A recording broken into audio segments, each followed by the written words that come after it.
आज मी तुमच्यासोबत अशी एक झटपट रेसिपी शेअर करत आहे, जी तुम्ही घरात भाजी नसेल तरी अगदी सहज बनवू शकता। कमी साहित्य पण चव मात्र अप्रतिम। ही रेसिपी इतकी सोपी आहे की रोजच्या धावपळीमध्ये तुम्ही पटकन बनवू शकता। आणि या भाजीसोबत तुम्ही नक्की एक भाकरीऐवजी 2 भाकरी खाल, इतकी स्वादिष्ट ही भाजी लागते। थोडं तिखट आणि चमचमीत खायला आवडते ना, मग ही भाजी नक्की ट्राय करा। घरातली साधी सामग्री वापरून तयार होणारी ही रेसिपी आणि स्वाद अप्रतिम।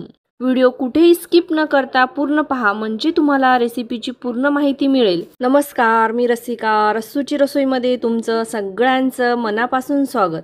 सर्वप्रथम जवळा स्वच्छ करून घेऊ। यामध्ये खडे कचरा असतो, त्यासाठी जवळा स्वच्छ करणे फार गरजेचे आहे। हे पहा, या प्रकारे कचरा खडे असू शकतात। जवळा सर्वप्रथम पाखरून निवडून घ्या। मी इथे जवळा स्वच्छ करून घेतला आहे। गॅसवर तवा ठेवला आहे आणि तवावर हा जवळा पसरून घेऊया। हा जवळा हाताला गरम लागेपर्यंत भाजून घेऊया। गॅस मध्यम आहे। मध्यम आचेवर फक्त मिनिटभरच जवळा भाजून घ्यायचा आहे। जवळ्याला एक उग्र वास असतो। जवळा भाजल्यामुळे जवळ्याचा उग्र वास नाहीसा होतो। जवळा खूप जास्त भाजून कुरकुरीत करून घ्यायचा नाही। पहा, जवळा भाजून झाला आहे।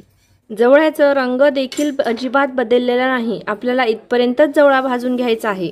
इथे मी ताटामध्ये पाणी भरून ठेवलं आहे आणि या पाण्यामध्ये हा जवळा टाकायचा आहे आणि 5 मिनिटं हा जवळा भिजू द्यायचा आहे। तोपर्यंत फोडणीची तयारी करूया। तर इथे गॅसवर एक भांडं ठेवलं आहे। भांड्यामध्ये 2 पळी तेल घातलं आहे।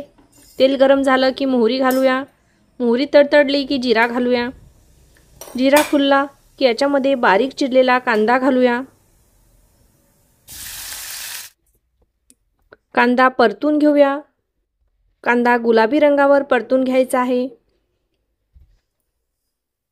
ते कांदा थोडा परतून झालं की यामध्ये एक हिरवी मिरची आणि 2 ते 3 लसूण पाकळ्या ठेचून घातला आहे। हिरवी मिरची आणि लसणाची पेस्ट कांद्यासोबत परतून घेऊया। यामध्ये एक बारीक चिरलेला टोमॅटो घालूया। टोमॅटो काही सेकंद परतून घेऊया।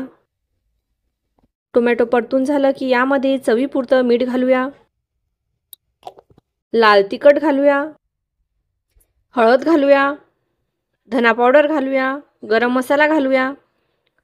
साहित्याची यादी डिस्क्रिप्शनमध्ये दिली आहे। मसाले चांगले परतून घेऊया। मसाला छान परतला गेला आहे। तुम्ही पाहू शकता मसाल्याला छान तेल सुटलं आहे। आता यामध्ये शेवगा आणि वांग घातलं आहे। चांगलं मसाल्यामध्ये वांग आणि शेवगा परतून घेऊया। इथे मी 1 वांगी कट करून घेतली होती आणि 1 शेवग्याचं शेंगचे 2-2 इंचाचे तुकडे केले होते। हे वांगी आणि शेवगा मसाल्यामध्ये 2 मिनिटं शिजवून घेऊया। वांगी आणि शेवगा शिजते तोवर आपण हा जवळा पिळून घेऊया। हा जवळा पाण्यातून काढून घेऊया। तर या पद्धतीने पिळून काढून घ्यायचा आहे। मी या जवळ्यामधलं सगळं पाणी निथळून घेतलं आहे। इथे वांग आणि शेवगा पण शिजला आहे।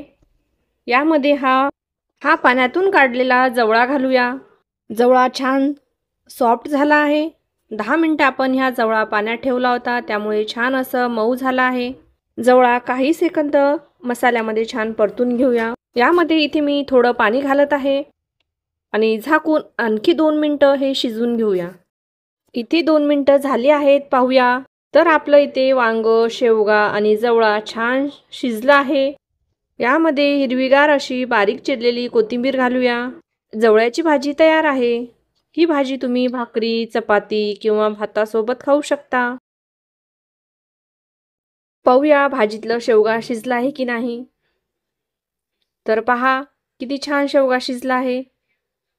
वाव, थोडं तिखट आणि चमचमीत खायला आवडतंय ना, मग ही भाजी नक्की ट्राय करा। घरातली साधी सामग्री वापरून तयार होणारी ही रेसिपी आणि स्वाद अप्रतिम आहे। या भाजीसोबत तुम्ही नक्कीच 1 भाकरीऐवजी 2 भाकरी खाऊ शकता। ही भाजी तुम्ही घरी नक्की ट्राय करा आणि कशी झाली कमेंट करून नक्की कळवा। व्हिडिओ तुमच्या मित्रमैत्रिणी नातेवाईकांना शेअर करा। प्लीज एक लाईक करा। चॅनल आतापर्यंत सबस्क्राईब केलं नसेल तर सबस्क्राईब करा। धन्यवाद।